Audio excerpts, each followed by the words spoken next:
ఓం సాయిరామ్. సమర్థ సద్గురు సాయినాథ్ మహారాజ్ కి జై. ముందుగా మన సాయి కుటుంబ సభ్యులందరికీ నమస్కారం అండి. అందరూ కూడా సుఖంగా, సంతోషంగా, ఆరోగ్యంగా బాగుండాలని మనస్ఫూర్తిగా కోరుకుంటూ ఈ రోజు వీడియో మొదలు పెడుతున్నాను. ఇక ఈ రోజు వీడియోలో బాబా గారు ఏం చెప్పబోతున్నారు అంటే, తల్లి, ఆకు పూజతో నిండుగా ఉన్న అంజన్నని తాకి చూడు.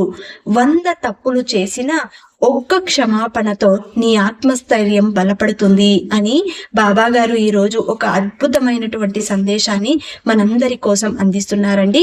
ఎవరైతే ఈ మంగళవారం రోజున బాబా గారు చెప్పిన విధంగా తమలపాకులను ధరించి నిండుగా ఉన్న ఆంజనేయ స్వామిని ఎవరైతే తాకుతారో వారందరి అదృష్టం ఏ విధంగా ఉంటుందో ఈ వీడియో ద్వారా బాబా గారు మనకు అందిస్తున్నారండి. బాబా గారు ఏది చెప్పినా కూడా మన మంచి కోసమే చెబుతారు. ఎక్కడైనా తప్పు చేస్తే మంచి దారిలో వెళ్ళు అని చెప్పి బాబా గారు ఏదో ఒక రూపంలో సందేశం అయితే ఇస్తూ ఉంటారు. మనం చేసే తప్పులు మన ఇంట్లో తల్లిదండ్రులకు కానీ లేదా మన కుటుంబ సభ్యులకు కానీ తెలుస్తాయో లేదో తెలియదు, కానీ నీ మనస్సాక్షికి, అంటే నువ్వు చేసే తప్పు నీ మనస్సాక్షికి తప్పకుండా తెలుస్తుంది. నువ్వు చేస్తున్నది తప్పు అని నిన్ను హెచ్చరిస్తుంది.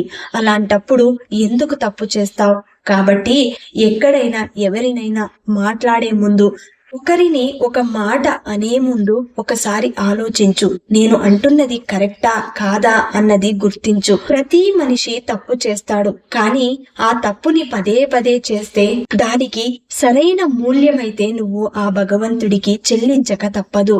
కాబట్టి భగవంతుడు ఎప్పుడూ కూడా ఎవరైతే ఆ భగవంతుడిని ఎప్పుడూ కొలుస్తూ ఆరాధిస్తూ నిత్యం స్మరిస్తూ ఉంటారో అలాంటి వారి వెంట ఆ భగవంతుడు అడుగడుగునా ఉంటాడు. ఎందుకంటే వారు అనునిత్యం ఆ దైవాన్ని నమ్ముకొని బ్రతుకుతూ ఉంటారు.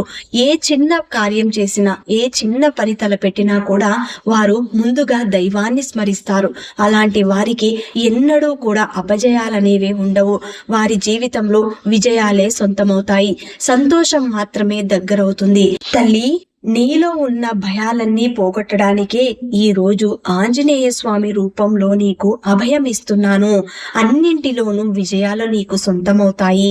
నువ్వు ఏ జన్మలో చేసిన పాపపుణ్యాలో తెలియదు, కానీ ఈ జన్మలో నువ్వు కర్మానుసారంగా అనుభవిస్తున్న ఈ కష్టం అనుభవించక తప్పదు.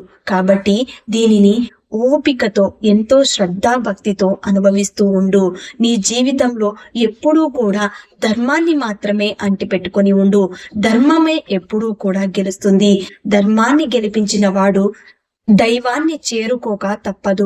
దైవ అనుగ్రహంతోనే ధర్మం అనేది నడుస్తుంది. కాబట్టి నువ్వు ఏ తప్పు చేసినా కూడా నీ ఇష్ట దైవంతో చిన్న క్షమాపణ చెప్పుకుంటే చాలు. ఇంతవరకు నువ్వు చేసిన తప్పులన్నీ కూడా కరిగిపోయేలా నేను చేస్తాను. నువ్వు నా బిడ్డవి, నన్నే నమ్ముకున్నావు.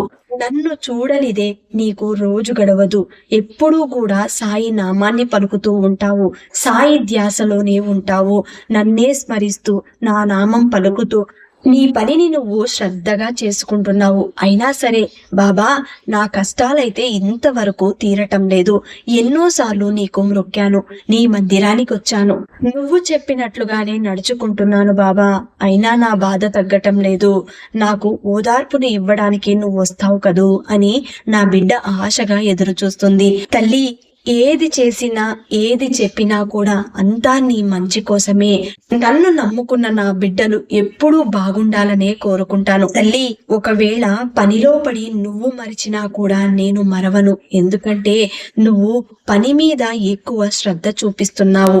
ఆ సమయంలో నీకు కనబడి నేను ఇబ్బంది పెట్టను. నీకు కావలసింది సంతోషం. ఈ బాబాకు కావలసింది కూడా అదే. నేను ఎవరి నుండినైనా 1 రూపాయి దక్షిణ తీసుకుంటే దానికి 10 రెట్లు తిరిగి ఇవ్వవలసి ఉంటుంది. నేనెప్పుడు ఏది ఊరికే తీసుకోను. నువ్వు పెట్టే నైవేద్యం వల్ల నీకు తెలియకుండానే కొన్ని జీవుల కడుపు నింపుతున్నావు. అది నీకు ఎంతో ఆనందాన్ని తీసుకొస్తుంది. ఎందుకంటే నీకు తెలియకుండానే కొన్ని జీవుల ఆకలిని తీరుస్తున్నావు. అది నేను ఎంతో సంతోషిస్తున్నాను. జ్ఞాన మార్గం రామఫలం లాంటిది.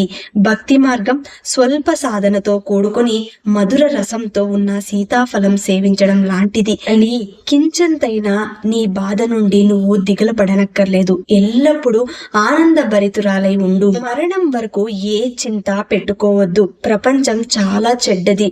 మనుషులు ఇంతకు ముందు ఉన్నట్లుగా ఎవ్వరూ లేరు.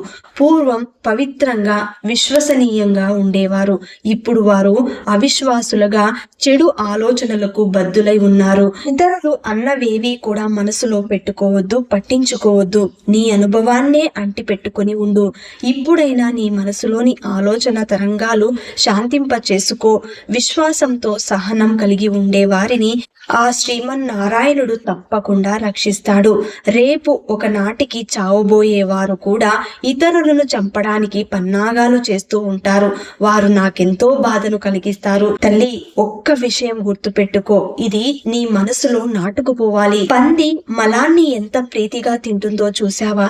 సాటి వారి గురించి అపవాదులు కల్పించడం కూడా అలాంటిదే. అది మాత్రం గుర్తుపెట్టుకో. ఎందుకంటే అలా చేస్తే మనం కష్టపడి సంపాదించుకున్న పుణ్యమంతా వారికి, వారి పాపం మనకు చెందుతుంది. తల్లి, ఈ గురువు కోసం ఒక్కటి ఇచ్చి చూడు, నీకు 100 తిరిగి ఇస్తాడు. ఇది ఎప్పుడూ నువ్వు మనసులో పెట్టుకోవాలి. బుద్ధి పుట్టినప్పుడు మాత్రమే సేవ చేయడం కాదు, తన శరీరం గురు సేవ కోసమే ఉన్నదని, దానిపై తనకెట్టి అధికారమూ లేదని తలచి చేసేదే నిజమైన సేవ. అలాంటి వారే నిజమైన శిష్యులు. ఆత్మ జ్ఞానానికి నిరంతరం ధ్యానం ఎంత అవసరమో ధ్యానం వలన మనసు స్థిరమవుతుంది. సర్వగతుడైన ఈశ్వరుని యందు మనసు నిలపడమే పరమార్థం. ఇది కుదరకపోతే నా ఆకృతిని అహర్నిశలు నీ మనసులో నిలుపుకో. నీ మనస్సు ఆ ఒక్క రూపాన్నే పొందుతుంది. ధ్యానించు. అప్పుడు నువ్వు కోరింది నీకు దక్కుతుంది. ఇతరులను మనస్సులో కూడా ద్వేషించకూడదు. హత్య, శత్రుత్వం, రుణం వీటి ఫలితం అనుభవించక తప్పదు. నిన్ను దయతో సప్త సముద్రాలు దాటిస్తాను. నువ్వేమీ దుఃఖించవద్దు. తల్లి, నా మాటలు ఎవ్వరైతే గుర్తుంచుకుంటారో వారు ఎనలేని సుఖాన్ని పొందుతారు. నువ్వు గర్వము, అహంకారము లేశమైనా లేకుండా నీ హృదయంలో నన్నెప్పుడూ కూడా శరణు వేడు. తల్లి, ఇక ఎలాంటి ఆలోచనలు పెట్టుకోకుండా నీ మనసులో ఈ సాయి నామాన్ని పలుకు. నీకు అసాధ్యం అనిపించేది ఏదైనా సరే నేను సాధ్యం చేసి చూపిస్తాను. నేను దాన్ని పూర్తి చేస్తాను. ఈ రోజు నా మీద నమ్మకంతో ఆంజనేయ స్వామిని తాకావు. ఆయన చూడు ఎంత అందంగా ఉన్నాడు. కళకళలాడిపోతున్నాడు. ఆకుపచ్చని రంగులో మెరిసిపోతున్నాడు. అలా చూస్తూ ఉండు తల్లి, నీకు నీ సాయినాథుడే కనిపిస్తాడు. నువ్వు ఎటువంటి ఆందోళన చెందకుండా నీకు సంతోషాన్నిచ్చే పనిని చేస్తూ ఉండు. దైవం నీ పట్ల ఎంతో దయగా ఉంటుంది. ఎప్పుడూ కూడా నాకు నా గురువు ఏ విధంగా సహాయపడతాడో నీకు కూడా నీ గురువు ఆ విధంగానే సహాయపడతాడు. భగవంతునికి తన కర్తవ్యం బాగా తెలుసు. ఆయన పనులలో మనం కల్పించుకోకూడదు. ఏ సమయానికి నీకు ఏమివ్వాలో ఆయన ముందే నిర్ణయించి పెట్టాడు. దానిని ఎవ్వరూ కూడా మార్చలేరు. ఇప్పుడు నువ్వు ఎంత పాకులాడినా కూడా జరిగేది జరగకపోవదు. నీ మనస్సాక్షిగా హృదయపూర్వకంగా నీ గురువును ఆరాధించు, ప్రేమించు. ఆయన శరణాగతి వేడుకో. భక్తితో వారి పాదములను మ్రొక్కు. ఇట్లు చేసినచో సూర్యుని ముందు చీకటి లేనట్లు నువ్వు కూడా దాటలేని భవసాగరము లేదు. తల్లి, జాతకాలు నమ్మవద్దు. నా భక్తులపై నేను చూపుతున్న ప్రేమ తల్లి తన బిడ్డపై ఏ విధంగా చూపిస్తుందో ఆ విధంగా ఉంటుంది. నా భక్తుల మీద నా అనుగ్రహం తప్ప ఏ గ్రహాల ప్రభావము కూడా ఉండనివ్వను. ఏ విధంగా గోదావరి నది తనను చేరిన జలాలను సముద్రానికి చేరుస్తుందో అలాగే నేను మీ నమస్కారాలను నా గురువుకు అందేలాగా చేరుస్తాను. నేను నీలోనే ఉంటాను. భయం వద్దు. నిన్ను రక్షించడానికే ఈ రోజు ఆంజనేయుడి రూపంలో నీకు దర్శనమిస్తాను తల్లి. ఈ రోజు నువ్వు చేసిన తప్పులన్నింటినీ క్షమించడానికి ఒకే ఒక్క మార్గం చెప్తాను. దానిని నువ్వు అనుసరించినట్లయితే తప్పకుండా నీలో ఆత్మస్థైర్యం అనేది బలపడుతుంది. ఇతరులు నిన్నెంతగా నిందించినా కూడా నువ్వు కఠినంగా జవాబు ఇవ్వవద్దు. అట్టి వారికి నీవెల్లప్పుడూ ఓర్చుకొని ఉండినచో నిశ్చయముగా నీకు సంతోషమే కలుగుతుంది. ఎవరైతే వారి ప్రేమకు నన్నే లక్ష్యంగా చేసుకుంటారో వారు నదీ సాగరంలో లీనమైనట్లుగా నాలో కూడా లీనమవుతారు తల్లి. నేను సమాధి చెందినప్పటికీ నా సమాధిలో నుంచి నా ఎముకలు నా బిడ్డల చెంత ఎప్పుడూ మాట్లాడుతూ ఉంటాయి. అవి మీకు ధైర్యాన్ని, విశ్వాసాన్ని కలిగిస్తాయి. మనఃపూర్వకంగా నా శరణు గోరి వచ్చితే నా సమాధి కూడా మాట్లాడుతుంది. బాబా, నేను తప్పు చేశాను, నువ్వు నా దగ్గర ఉండవేమో అన్న ఆందోళన పడవద్దు తల్లి. నా ఎముకలు మాట్లాడవచ్చు, మీ క్షేమమును కోరవచ్చు. ఎందుకంటే నా బిడ్డ తప్పు చేస్తే దండించడానికి నాకు తండ్రి స్థానాన్ని ఇచ్చింది. కాబట్టి ఆ చనువుతోనే నీకు అన్ని సంతోషాలు తీసుకురావడానికి ఈ మార్గాన్ని ఇస్తున్నాను. మళ్ళీ ఈ రోజు ఆంజనేయుడి రూపంలో నీకు అభయాన్ని ఇస్తున్నాను.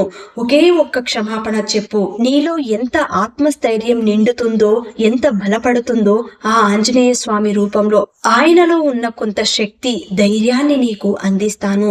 ఈ రోజు రాత్రి పడుకునే ముందు ఒక చిన్న పని చెయ్యి తల్లి. అప్పుడు నీకు అర్థమవుతుంది ఈ బాబా ఎందుకు ఈ విధంగా చెప్పాడు అన్నది. నీలో ఆత్మస్థైర్యం నింపడానికే ఇన్ని మాటలు చెప్పవలసి వచ్చింది అని బాబా గారు ఇంత గొప్ప సందేశాన్ని మనకు అందించారండి. బాబా గారి మీద నమ్మకంతో, శ్రద్ధ, భక్తితో బాబా గారు చెప్పిన విధంగా ఈ రోజు ప్రతి ఒక్కరూ కూడా ఆ అంజన్నని తాకారు కదూ. మరి మనం ఏ తప్పు చేశామో తెలియదు, కానీ 100 తప్పులు చేసినా కూడా ఒకే ఒక్క క్షమాపణతో మనకు ఆత్మస్థైర్యం కలుగుతుంది అంటున్నారు బాబా గారు. కాబట్టి ఇప్పుడు ఏం చేయాలి అంటే ఈ రోజు రాత్రి పడుకునే ముందు ప్రతి ఒక్కరూ కూడా ఒకే ఒక్క తమలపాకుని తీసుకుని దానిని శుభ్రంగా తుడిచి ఆ ఆకు మీద జై బజరంగ బలి అని కేసరి రంగులో మీరు రాయగలిగితే తప్పకుండా మీలో ఆత్మస్థైర్యం పెరుగుతుంది. దానిని అలా రాసి మీరేం చేయాలి అంటే మీ పూజా మందిరంలో పెట్టి బాబా గారి పాదాల ముందు కానీ లేదంటే ఆంజనేయ స్వామి చిత్రపటం ముందు కానీ ఉంచి ఆ ఆకుని మీరు మనస్ఫూర్తిగా మీలో ఉన్న బాధలన్నీ చెప్పుకొని, ఇంకా మీరేమైనా తప్పులు చేసి ఉంటే మీ మనస్సాక్షికి తెలిసే ఉంటుంది. తప్పులన్నింటినీ కూడా ఒకే ఒక్క మాటతో క్షమించమని ఆ ఆంజనేయ స్వామితో కోరండి. ఇలా కోరుకున్న తర్వాత హనుమాన్ చాలీసని ఒకే ఒక్కసారి పఠించడానికి ప్రయత్నం చేయండి. ఇది ఈ సాయంకాలం వేళ ప్రయత్నం చేయవచ్చు, లేదంటే రాత్రి పడుకునే ముందు ప్రయత్నం చేయవచ్చు. ఒకవేళ కుదరని వారు ఈ రోజు మిస్ అయిన వాళ్ళందరూ కూడా శనివారం రోజు ఉదయం లేదంటే రాత్రి పడుకునే వేళ లేదంటే సాయం సంధ్య వేళ మీరు ఈ చిన్న పనిని చేసుకోవచ్చు. ఆ తమలపాకుని ఏం చేయాలి అని మీకు డౌట్ రావచ్చు. దానిని ఎక్కడైనా పారే నదిలో వేయవచ్చు, ఎక్కడైనా తొట్టిలలో నీళ్ళల్లో వేయవచ్చు. ఇలా చేస్తే తప్పకుండా మీరు అనుకున్నవన్నీ కూడా ఏ ఆటంకాలైతే ఉన్నాయో మీ జీవితంలో అవన్నీ తొలగిపోతాయి. ఒకవేళ తప్పులు చేసి ఉంటే మన్నించమని చేసే ప్రయత్నం అండి. ప్రతి ఒక్కరూ కూడా తప్పకుండా ప్రయత్నం చేయండి. మళ్ళీ ఇంకొక మంచి వీడియోతో మీ ముందుంటాను. అంతవరకు సెలవు. సర్వే జన సుఖినో భవంతు. సర్వం శ్రీ సాయినాథార్పణమస్తు.